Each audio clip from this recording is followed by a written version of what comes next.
중국 관영 글로벌타임스는 윤석열 대통령이 미국을 기쁘게 하려고 역사를 무시하고 일본에 무릎을 꿇었다는 제목의 논평을 내놨습니다.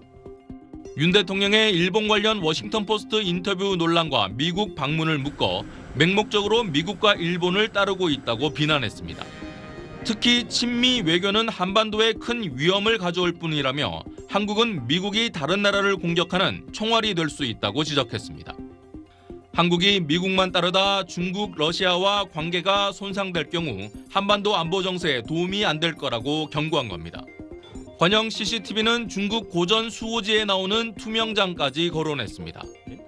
불법 단체 가입 전 충성심을 증명하기 위해 일부러 나쁜 일을 해 보이는 건데 우크라이나 무기 지원 가능성과 타이안 관련 발언, 대일 외교를 미국 방문에 앞서 내놓은 3대 투명장, 일종의 충성 맹세로 비하했습니다.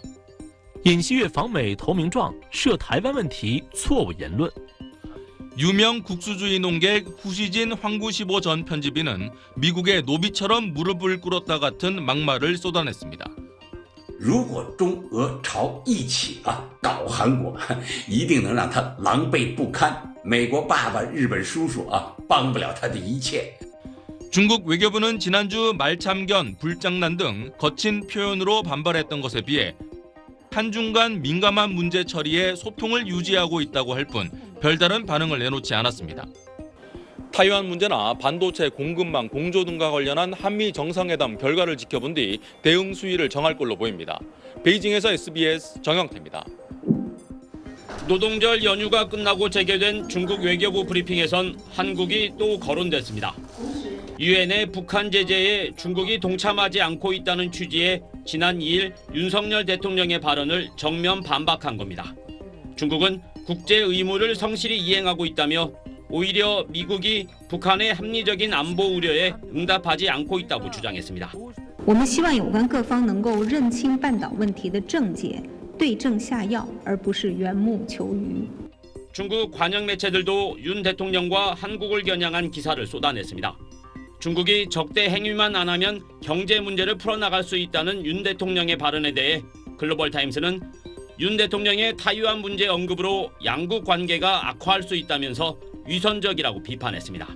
차이나 데일리는 한미 공동성명이 한국에 잠재적으로 치명적일 수 있다며 한국 경제의 미래를 크게 위협할 수 있다고 경고했습니다.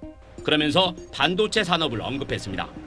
미국의 대중국 반도체 수출 통제에 한국이 동참 가능성을 열어둔 데 대해 중국은 최대 반도체 수입국으로 수십 년간 조화로웠던 한중 관계를 해치고 한국 경제에 막대한 타격을 줄 수 있다고 주장했습니다. 중국이 다시 한국에 대한 공세의 고삐를 조이는 모양새인데 오는 7일 한일 정상회담을 앞두고 있어 공세 수위는 쉽게 잦아들지 않을 전망입니다. 베이징에서 SBS 김수덕입니다. 윤석열 대통령이 한일 정상회담 기자회견에서 한미 핵협의 그룹의 일본 참여를 배제하지는 않는다고 밝힌 데 대해 중국이 반발했습니다. 중국 외교부는 영내 긴장을 고조시키고 핵 비확산 체제를 파괴하며 타국, 즉 중국의 전략적 이익을 해칠 수 있다고 비판했습니다. 损害他国战略利益，希望有关国家不要在错误的道路上越走越远。 한중일 3국 정상회의 재개 여부에 대해서도 세 나라가 정치적 기초 수호에 노력해야 한다며 타이완 문제의 불편한 속내를 드러냈습니다. 한국 전문가들의 후쿠시마 시찰과 관련해선 오염수 방류의 명분이 될 뿐이라고 주장했습니다. 관영 매체 글로벌타임스는 한국과 일본의 극적 화해는 미국의 압박에 강요된 것이라며 깨지기 쉬운 화해라고 평가절하했습니다. 심지어 현재 한일 관계를 이해관계와 압박 때문에 잠자리를 함께하는 사이로 지칭했습니다. 윤 대통령의 방미를 계기로 3주간 이어지고 있는 관영 매체들의 거친 반감에 지난 4일 주중 한국 대사관이 항의 서한을 보냈는데 해당 매체는 오히려 맞불성 사설을 내놨습니다. 외교기관에서 나와선 안 되는 선을 넘는 언사로 다른 나라 보도에 간섭하는 건 용납할 수 없다고 반박한 겁니다. 우리 대사관이 재차 불만과 유감을 표명하자 중국 외교부가 나서 자국 매체를 두둔했습니다. 관영 매체가 정부 입장은 아니지만 민의를 반영한다며 중국 내 부정적 여론의 책임을 우리 쪽에 돌렸습니다. 베이징에서 SBS 정영태입니다. 한중 국장급 당국자가 서울에서 만난 뒤 중국 외교부는 회동 사실을 짧게 전하며 중국의 핵심 관심사에 대해 엄정한 입장을 표명했다고 밝혔습니다.